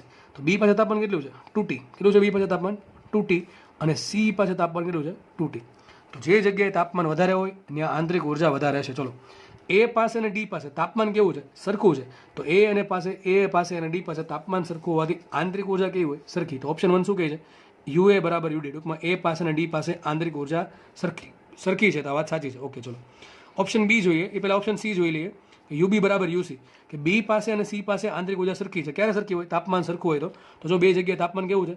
સરખું છે. તાપમાન સરખું હોવાના કારણે બી પાસે અને સી પાસે આંતરિક ઉર્જા સરખી છે. ટૂંકમાં એ પણ ઓપ્શન સાચો છે. ઓપ્શન ડી અને ઓપ્શન બી. ચલો ઓપ્શન સી જોઈએ, ડી જોઈએ પહેલાં. ઓપ્શન ડી શું કહે છે? સી પાસેની આંતરિક ઉર્જા ડી કરતાં વધારે છે. સી પાસેની આંતરિક ઉર્જા ડી કરતાં વધારે છે. એવું ક્યારે પોસિબલ બને? જો સી પાસે ડી કરતાં વધારે તાપમાન હોય તો. એવું છે. જો સી પાસે તાપમાન 2T છે અને ડી પાસે તાપમાન T છે. સી પાસે તાપમાન વધારે હોવાથી સીની આંતરિક ઉર્જા ડી કરતાં ડબલ થાય. તો શું સાબિત થયું? સી પાસે આંતરિક ઉર્જા ડી કરતાં વધારે. તો આ પણ સાચું છે. તો ખોટું આ ઓબ્વિયસલી હોવું જ જોઈએ. કઈ રીતે જુઓ? ઓપ્શન બી એમ કહે છે કે બી પાસેની આંતરિક ઉર્જા એ કરતાં વધારે, બી પાસે એ કરતાં ઓછી આંતરિક ઉર્જા છે, અથવા એ પાસે આંતરિક ઉર્જા બી કરતાં વધારે છે. બી પાસે તાપમાન વધારે છે, 2T છે. એ પાસે તાપમાન T છે. ટૂંકમાં બી પાસે એ કરતાં વધારે આંતરિક ઉર્જા હશે. કેટલી આંતરિક ઉર્જા હશે? એ કરતાં ડબલ. કેટલી હશે? એ કરતાં ડબલ. તો બી પાસે એ કરતાં ડબલ આંતરિક ઉર્જા હોય તો આ ઓપ્શન ખોટો છે. કારણ કે એ એમ કહે છે કે બીની આંતરિક ઉર્જા એ કરતાં ઓછી. ટૂંકમાં શું આન્સર આવશે? બી આન્સર આવશે. આરામથી દાખલા સોલ્વ થાય એવા છે. ચલો નેક્સ્ટ દાખલો સોલ્વ કરીએ. આ દાખલો કંઈક પૂછેલો છે, હું લખવાનું ભૂલી ગયો છું. કારણ કે જેટલા બી દાખલા લીધા છે મેં એ કંઈક ના કંઈક પૂછેલા દાખલા લીધા છે. ચલો જોઈએ. નેક્સ્ટ ક્વેશ્ચન છે, આપેલી પ્રક્રિયા દરમિયાન થતું કાર્ય શોધો. પ્રક્રિયા અહીંથી સ્ટાર્ટ થાય છે, અહીંયા પૂરી થાય છે. બરાબર છે. આપણે કાર્ય શોધવાનું. ચલો કાર્ય શોધીએ. તો કોનો આલેખ આપ્યો છે? પી વિરુદ્ધ વીનો આલેખ. કોનો આલેખ આપ્યો છે? પી વિરુદ્ધ વીનો. તો પી વિરુદ્ધ વીના આલેખનું ક્ષેત્રફળ શું આપે તમને? કાર્ય આપે. ટૂંકમાં જે એરિયા ઘેરા છે, એક જ પ્રોસેસ છે. આ એરિયા જે ઘેરા છે એ એરિયા શું આપશે મને? કાર્ય આપશે. તો મારે આટલો એરિયા ઘેરવાનો છે, એનું ક્ષેત્રફળ શોધી નાખું એટલે શું મને મળે? કાર્ય મળે. આ ક્ષેત્રફળ ડાયરેક્ટ નહીં મળે. બે ભાગ પાડી દઈએ આપણે. એક ત્રિકોણ લઈ લઈએ, એક લંબચોરસ લઈએ. ધારો કે ત્રિકોણનો એરિયા લઈ લઉં A1 અને લંબચોરસનો એરિયા લઈ લઉં A2. તો આપણે પહેલાં A1 ફાઇન્ડ કરીએ, પછી A2 ફાઇન્ડ કરીએ. ચલો A1 તો ત્રિકોણનો એરિયા શું આવે? કાટકોણ ત્રિકોણનો એરિયા હાફ પાયો ગુણ્યા વેધ. શું છે? હાફ ઇન્ટુ પાયો ગુણ્યા વેધ. તો હાફ એમને રાખીએ. ચલો પાયો, ત્રિકોણનો પાયો શું છે? તો જુઓ અહીંયા કદ કેટલું છે? VB. અહીંયા કદ કેટલું છે? VA. જો આટલું કદ, આટલું કદ છે, આટલું કેટલું છે? VB જેટલું. અહીં દોર દઉં નીચે. આટલું કદ VB જેટલું છે, આટલું કદ VA જેટલું. તો આ કદ કેટલું થશે? VB minus VA. તો પાયો શું આવશે? VB માઇનસ VA ઇન્ટુ વેધ. વેધ શું થાય? આટલો વેધ થાય ને. ત્રિકોણનો વેધ આટલો થશે. આટલો ત્રિકોણનો વેધ શું આવશે? તો ઉપર પ્રેશર PA છે. તો આટલું પ્રેશર કેટલું? આટલું પ્રેશર PA છે. આટલું પ્રેશર PA છે અને આટલું પ્રેશર PB છે. તો આ પ્રેશર કેટલું હશે? PA minus PB. તો શું હશે અહીંયા? PA minus PB. બરાબર છે. આટલું થયું. તો આપણે ત્રિકોણનો એરિયા ફાઇન્ડ કરી લીધો 1/2 પાયો ગુણ્યા વેધ પરથી. 1/2 VB minus VA into PA minus PB. ચલો આગળ વધીએ. નીચે એક રેક્ટેંગલ છે, લંબચોરસ. આપણે એનો એરિયા ફાઇન્ડ કરીએ. તો એરિયા શું આવશે? લંબચોરસનો એરિયા લંબાઈ ગુણ્યા પહોળાઈ. તો લંબાઈ થઈ જશે આટલી અને પહોળાઈ થઈ જશે આટલી. ચલો લંબાઈ શું આવશે? સેમ. તો આટલું કદ VA છે, આટલું કદ VA છે, આટલું કદ VB છે. તો આ શું આવશે? VB minus VA. તો લંબાઈ મળી ગઈ VB માઇનસ VA ઇન્ટુ પહોળાઈ શું થશે? પહોળાઈ થશે આટલી. આ પહોળાઈ થઈ ગઈ. અહીંયા પ્રેશર 0 છે, અહીંયા પ્રેશર PB છે. તો કેટલું આવશે? લંબાઈ PB. તો આ પ્રમાણે શું કરવું પડે? અને પ્રોસેસનો કુલ એરિયા કેટલો? તો આ બંનેનો એરિયા. તો શું કરશું આપણે? W બરાબર શું થશે? A1 plus A2. તો બંને એરિયાનો સરવાળો કરીએ, મુખ્ય કિંમત. તો W બરાબર શું આવશે અહીંયા? 1/2 VB માઇનસ VA ઇન્ટુ પીએ માઇનસ પીબી, ઉપરથી કિંમત મૂકી મેં, આ કિંમત એ મૂકું છું, પ્લસ A2ની કિંમત શું આવશે? VB minus VA into PB. બરાબર છે, આટલું થશે. હવે અહીંયા VB માઇનસ VA બેમાં કેવું છે? સરખું તેને કોમન કાઢી લઈએ તો શું આવશે? અહીંયા VB માઇનસ VA કોમન કાઢું અને કામ કરું, આ વનાપ છે અંદર ગુણી દઉં, શું લખાય? અહીંયા PA/2 માઇનસ PB/2. બરાબર છે. અને પ્લસ શું છે? VB માઇનસ VA કોમન નીકળી ગયું, શું વધે? Plus PB. શું આવશે? Plus PB. આનું થઈ ગયું. ચલો આગળ વધીએ. તો છેલ્લે શું આવ્યું? મેં VB માઇનસ VA કોમન કાઢ્યું, તો અહીં વધશે PA/2 minus PB/2 plus PB. હવે આ PBમાં તમે માઇનસ PB અડધું બાદ કરો, પ્લસ PBમાં અડધું PB બાદ કરો, શું વધશે? PB/2 વધે. તો માટે W બરાબર શું લખાશે? W is equal two VB minus VA into અહીં શું આવશે? અડધા PBમાંથી એક PBમાંથી અડધું PB શું છે? અડધું PB વધે તો શું આવશે? PA/2 પ્લસ આવશે, કારણ કે આખા PBમાંથી અડધું PB બાદ કરેલું, શું આવશે? PB/2. હવે PA અને શું લખાય? PA પ્લસ PB/2 કોમન 2 અને 2 લઈ લઈએ આગળ, તો ચલો આન્સર આવી ગયો. W બરાબર આવશે half into VB minus VA into PA plus PB. તો તમારો જવાબ આ છે નહીં. કેમ નથી? અરે પ્રોસેસ જુઓ. પ્રોસેસ શું છે? મેં તમને શું કીધું? કાર્ય શોધીને કોઈ દિવસ મૂકી દેવું નહીં, બાકી 5 માર્ક સીધા જવા દેવા પડશે. આટલી ગણતરી ભલે 1.5-2 મિનિટ થઈ, એ તમારા 5 માર્ક જશે. જો કાર્ય કોના પર ડિપેન્ડ કરે ભાઈ? કાર્ય ડિપેન્ડ કરે એરિયા કેટલો છે, અને કાર્ય ધન છે કે ઋણ કોના પર ડિપેન્ડ કરે? પ્રક્રિયાની દિશા પર. જો કદ ઘટતું હોય તો પ્રક્રિયાની દિશા કઈ આવશે? કાર્ય કેવું આવશે? ઋણ. અહીં જોવું પડે. પહેલાં પ્રોસેસ અહીંથી સ્ટાર્ટ થઈ છે, એરો આ બાજુ છે, એટલે શું થાય? તમે આમ જેમ જાઓ છો ઉપર તરફ, એમ દબાણ વધતું જાય પણ કદ ઘટતું જાય છે. અને જો કદ ઘટતું હોય તો કાર્ય કેવું આવે? એરિયા જો છે, એટલે શું કરવાનું તમારે? એરિયાનો સરવાળો કરવાનો, એ સરવાળો કરવાનો, છેલ્લે આગળ મૂકવાનું માઇનસ. તો આન્સર આવો આવશે. W is equal to half. આ માઇનસ અંદર ગુણ દો તો શું આવશે? અહીંયા VA માઇનસ VB ઇન્ટુ કાઉન્સમાં PA પ્લસ PB. આ તમારો જવાબ છે. એક ઓપ્શન આ આપ્યો હશે, એક આ ઓપ્શન આપ્યો હશે, અને એક આ આપ્યો હશે. ટીક તમારે કરવો પડે. શું મૂકવું પડે આગળ? આજે તમે A1 પ્લસ A2 કર્યું, એમાં છેલ્લે માઇનસ મૂકવાનું, કાર્ય ઋણ છે એનું, અને કાર્ય ઋણ હોવાથી છેલ્લે આન્સર શું આવશે? વન અંદર આ માઇનસ અંદર ગુણ દીધો તો શું આવશે? VA minus VB into PA plus PB. તો આ તમારો જવાબ આવી ગયો. બરાબર છે. તો આઈ થિંક આજનો લેક્ચર અત્યારે અહીંયા રાખીએ. આપણે આજે દાખલાની જે પ્રેક્ટિસ ચાલુ કરી છે એ કન્ટિન્યુ રાખશું, અને નેક્સ્ટ લેક્ચરમાં પણ દાખલા જ આપણે મેં કીધું એમ ચાલુ રાખશું. તો નેક્સ્ટ લેક્ચરમાં બન્યા રહેશું. નેક્સ્ટ લેક્ચરમાં મુલાકાત કરશું, અને જેટલા બી દાખલા ગણાવું છું એને સારી રીતે સમજીને સારી રીતે પ્રેક્ટિસ કરવી, એટલે કોઈ પણ અઘરો દાખલો કદાચ G એડવાન્સમાં પણ આવે તો પણ તમે એને સોલ્વ કરી શકશો. અમે તમને કીધું હતું એમ, તમને G એડવાન્સના એક ચેપ્ટરમાં એક લેક્ચરમાં તમને G એડવાન્સના દાખલા પણ હું સોલ્વ કરાવી દઈશ. બરાબર છે.